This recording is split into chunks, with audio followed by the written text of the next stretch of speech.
Hi, my name is Heather Castillow, one of your structural coaches again, and I'm talking with you about how to do a Kilpatrick phonemic awareness test. This can be used in conjunction with our other videos that talk about what to do. Use this in your 95% intervention time. So you're going to be using the program out of this book, Equipped for Reading Success from Kilpatrick. If you want more information about this and more in-depth, each of your SPED teachers will have one of these copies. Now, there's two ways you can test if you have a phonological awareness problem. The first is you can use an official PASS test. You can go to Equipped for Reading Success, their website, and you can download it for free. You can also download the instructions for free. Now, this is not a normed test, but it does give you an idea of where they should be, and it actually is on the Idaho State's website as a Tier 2 acceptable phonological awareness test for dyslexia in the Tier 2. But this we can use every day when we need to, if we're not for sure if a child has a phonological awareness test. Now, this is the formal one, and you can read the instructions from that. But what I usually like to do is an informal test. And when you're doing an informal test to try to find a child's phonological awareness, what you're really trying to do is you're trying to find that child's instructional level. Where is it that I really need to start on their phonological awareness? We want to make sure if a child that to not have this. If a child is at this, it's probably not, we're probably above their instructional level. But if a child is this, we might be at their instructional level. Now, we also know we are not at a child's instructional level if there's a lot of pausing. They need to be able to answer the question in 3 seconds. If they can do that and do it quickly, question after question in 3 seconds, then we know we have automaticity with that skill. So let me show you how that might look.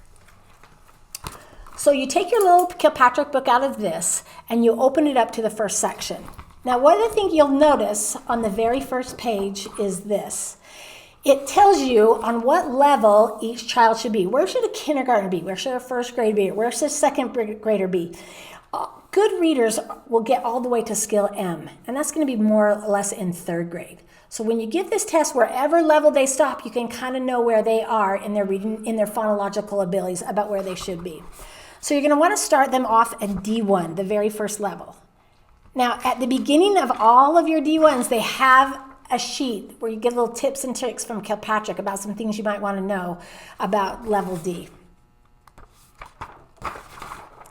So you'll see in your book that in all of your books, they have little, a list of 10 words that you're going to be giving them. When we do a Kilpatrick, we don't really ever work more than maybe 10 to 15 words. And at the top, there's instructions, and it says this. For a D1, you would tell the child, we're going to play some games, and I'm going to tell you some words, and we're going to see if we can make new words out of these words. And it's going to be a little tricky. So I'll tell you the word, say cardboard, and the child says cardboard. Now, don't say cardboard again, but don't say card. What's left? Board. And they say outline, and they say outline. And then what you'll see is the part that's in parentheses is the part you don't say. You say, don't say line, what's left? And they say out. If they can do 3 of these, 3 or 4 of these, and they're pretty good, you know that's not their instructional level. So you go to the next one. You tell them, you did a great job, you're so smart, we got to go to the next level. The next level is, again, 2-syllable words, but it's a little bit harder. Say penguin. They say penguin. Say, don't say pen, what's left? Gwen. You keep going. If they can do 3 or 4 and they're pretty easy for them, it's not their instructional level. You keep going until you find their instructional level. You'll see like E, you can do E1, E2, say December. Now we're into 3-syllable words. Don't say D. What's left? Sember. Now I'll warn you a little bit on E3. That's the next one coming up. If they're still good, you keep going. I would read the instructions on the page in this book for E3. E3 will give you some ideas and some information. They usually get stuck at E3 because this is what they usually do. Tell them to say sympathy. Sympathy. Don't say sim. They usually say thee. Usually children will drop that middle words if they've never had any phonemic awareness instruction. So don't get caught there. Most children, that will be their instructional level, but after you work on it a couple days, they'll pass it. So Kilpatrick suggests to go past that. And he says, try an F1. And an F1 is an onset and rhyme. And so then you try the F1 letters and you'll say like this. Say lead. They say lead. Don't say the ul. What's left? Ed. Now, as you can see, if they can do this, then you kind of keep going on. When they get it to when they're pausing or they can't answer, then you know you have their instruction level. So once you hit their instruction level, that's what you're going to start working with. Now, working with it looks like this, doing 1 to maybe 1.5 of these lists with them. And at the very first, you might have to just practice it a little if it's just that they were pausing, or if they just didn't get it, you're going to have to use manipulatives with it.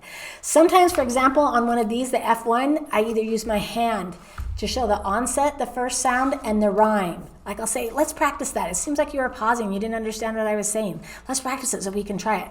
And so I'll say has. He'll say has. Now let's say it with our hand. Ha-as. Ha-as. Take away as. What's left? Ha. And so they're going to need some manipulatives to really look at this. A lot of times it's good to use our hands, but it's also in your kit. It's a good idea to use these erasers. These are great. So say you're working on those E3 words. Like we said, sympathy, sympathy. You'd have these laying on the desk and you'd say, and they'd touch it, sympathy, sympathy, sympathy. Take away sim, what do we have? Pathy.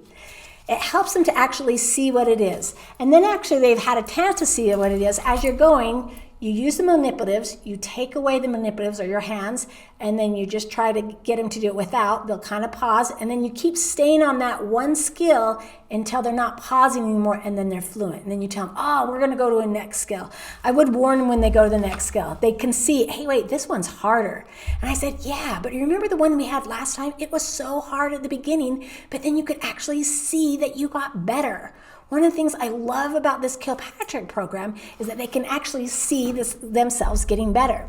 So as you're doing it, don't forget to use your manipulatives. Don't forget to make sure that they're not pausing so that you can get to their right instructional level, where they're looking like this.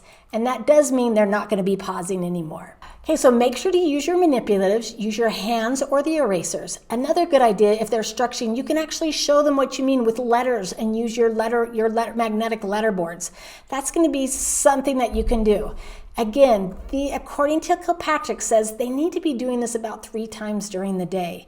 In our program, we can get it twice where we do phonemic awareness work, do the word work, and then it again, but then you might need to see if they can do it another time a day. You could pull them aside, you could have another child do it, or research shows that parents are actually good. You could copy off their list and have a parent work it, and I might give you another third time again. So if you have any questions about how to do this, remember, ask any of your instructional coaches. We'd love to help. Thanks.